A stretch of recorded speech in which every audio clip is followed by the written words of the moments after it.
Computer. There we go. Okay, there we go. It's recording now. Voila. So, Michelle, I just wanted to, the two of us to come back together and continue our discussion we had last Thursday when we went for a walk. We were discussing all sorts of things, wellness included, and we ended up talking about empowerment. And I remember you really got me thinking about it because I don't think I've never thought about the real definition of empowerment.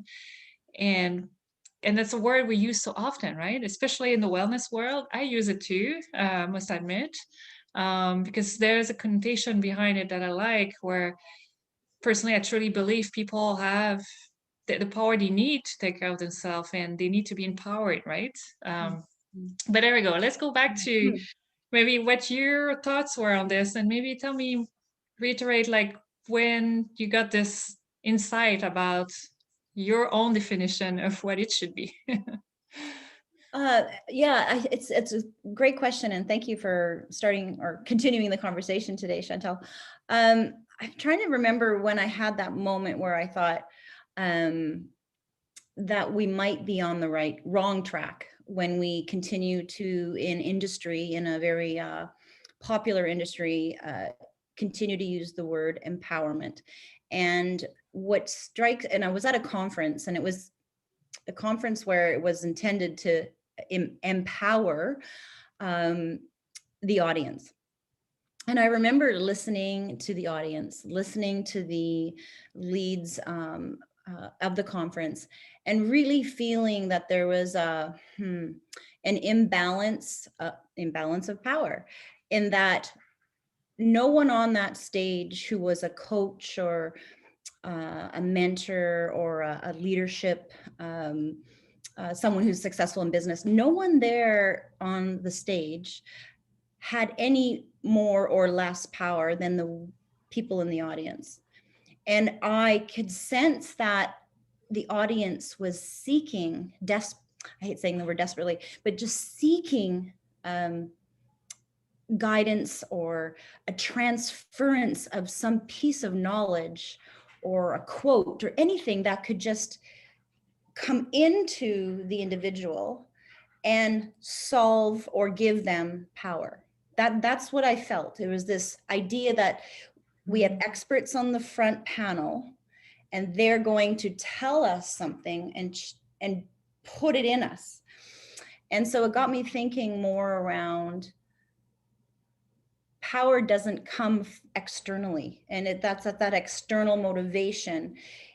Power is already there. It sits within us. Many of us who've had our own life journeys and possible struggles and obstacles, we have hopefully come to conclusions over time that how we resolve some of our obstacles, well, we may have had some mentors along the way and some coaching along the way, and I've had some great coaches myself, career coaches, etc. It's really a journey of self-discovery. And so where I've become empowered, and I use that word as I shared with you, empowered is the journey of self-awareness, the journey of self-reflection, listening to the world around you. But you do you, I'll do me. And going inside and facing those, looking at your talents, looking at your strengths, what you bring to the world. And that is power, and it is inside of you, not outside of you. And so I really strongly feel that, well, I think we're all seekers. We all want to understand ourselves a little better. We want to understand our emotions. No one really can do that for you. Coaches are essential in that journey. I think I'm not a coach. I'm just saying that. I want to give credit to those great folks out there like yourself, where they benefit us because a good coach is asking you questions that allow you time and space to go inside. And they're not going to give you the answer. And I think you do a great job at the work you do. And I think you got me thinking as well recently when you were doing the energy, that the topic around energy and following your energy.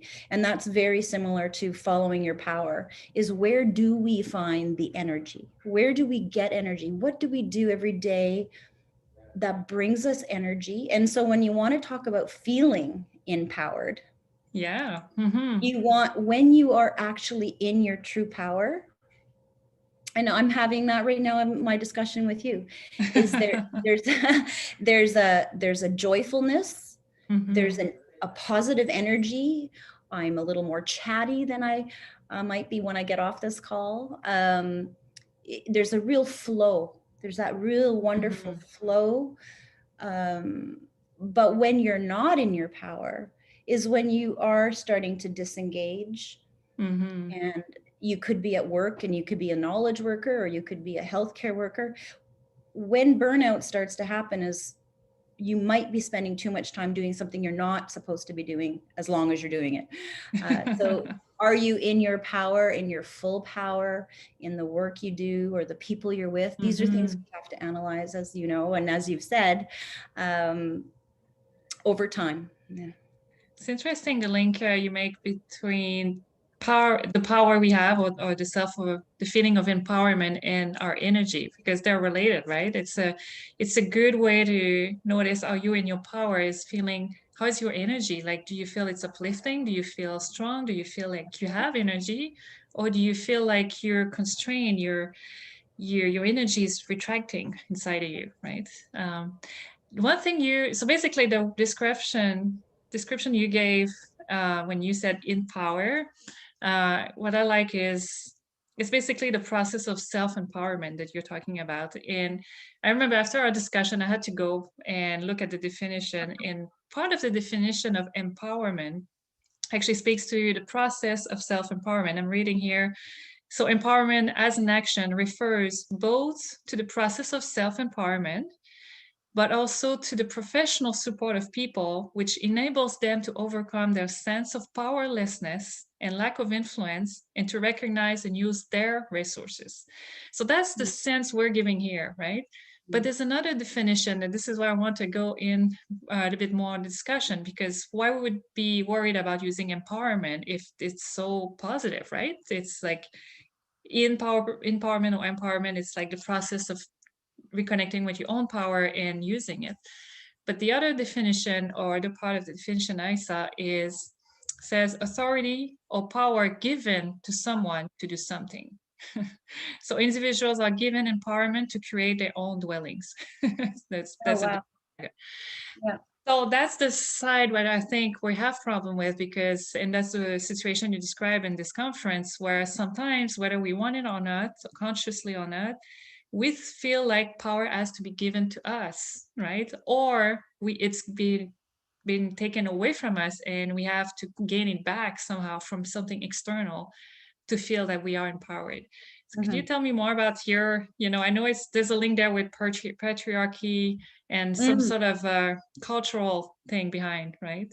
Yes, this is so interesting because it is International uh, Day of the Woman tomorrow, March 8th. Mm. And, you know, and my feminist lens is definitely looking at this conversation. And I think from a patriarchal point of view, we have fought for centuries for to be seen, to be heard, to achieve equality, and to gain power. Now, and when I Mhm. say that, I'm also thinking out loud, it's gaining agency, that we should be able to speak and be able to be at places and be heard and considered. So that is all about power. And we've been waiting for it to be given to us. We've fought for it to be given to us for centuries, and we still are fighting for it in many places and spaces. So this is a really important conversation right now for women's rights. We still have to fight for our power, and we have to reclaim, well, actually, for the first time in many cases, claim it for the first time. Mm-hmm. And I guess that would apply to other minorities as well. Anybody who's been by the system disempowered, basically. But what I like is this dynamic where the system, the rules we've created over years and centuries are constraining some our power, whether we know it or not. This is like we grow up knowing that this is the way it is, and we feel disempowered almost by default because of the system. But at the same time, we're talking here that we all have the power within ourselves from the Already get-go. there. It's there. Yeah. It just needs to be discovered. It needs to be exploited somehow, like it needs to be tapped into. So it's almost like this process of self-discovery or self-development is returning to the source and knowing that it's there. We just need to tap into it. So I I love it. wonder why how the dynamic is actually working, right, between our environment and us, and whether just raising our own awareness that we already have it can help us navigate better in that system and maybe eventually change the system so that everybody's empowered. Exactly, exactly. I think the more we explore that power, this idea of in power, it actually will add to our frustration, because we do have gatekeepers of power, and they are is the patriarchy. So it's our legislators, it's our bosses, some of us in our workplaces. There are people who still have policies and structures in place that are preventing us from adequately and equally using our power. So as women, it's extremely frustrating to know what we have to offer, what we offer every day, but that there's limitations on how we can actually uh, offer it in many settings. So there are gatekeepers. Sometimes it's unconscious gatekeeping. There's policies and structures there, but there's also underlying it a lot of the old belief systems, as well as what is our role in society as women, in power or not. She might feel empowered, but we don't really want to engage with that. So we have a lot of work to do, in my view. Yeah. But it's interesting. I listen to you, and yeah, I agree that as the moment we become aware, obviously the more frustrated we may become, because suddenly we realize we have all these blocks, right, in our way. But it's also, for me, what it brings us is a feeling that I, without knowing it, I contributed to that as well, right? Because we're all part of the system. So we all contribute to producing the results we see. So we may say, yes, it's the boss or it's the legislator or it's the system, but the system is us. Like we Just support that by our own that's right. actions. So Yeah. kind of a very difficult situation where, yes, it will be frustration, but it could be frustration. I feel like it could turn in a frustration towards ourselves of saying, I have been stupid, I've been blind, I've been, what was I taking to contribute to this or allowing this to happen? You hit it on the nose. It's a society of consciousness. So the awareness of our own blind spots, the awareness of, I use the word gatekeeper, but if we're a conscious society, a conscious individual, we have to look at ourselves and what role we're playing, as white privileged people, as bosses or friends, whatever. How are we preventing others from, I guess, thriving around us? It's a worthwhile endeavor to think about our role in it, for sure. Yeah. So much to uncover. But I really thank you, Michelle, for bringing up this discussion between empowerment and empowerment, your own creation. I love it. It's like coming from inside of you, the power, reconnecting to it. I feel like if we would have more of those discussions, I think it would make it easier for everybody to recognize the power they have in themselves, but also enable us as a group, as people, to actually start changing the system. So I hope we'll have more of these. That would be great. And Oh, I so would love maybe, that. that's our contribution to Women's Day. We'll hopefully start a discussion with this. That would be great. Yeah, It's my favorite subject. I would be happy to talk more. Thanks, Michelle. Thank you, Chantal. See Just you gonna soon.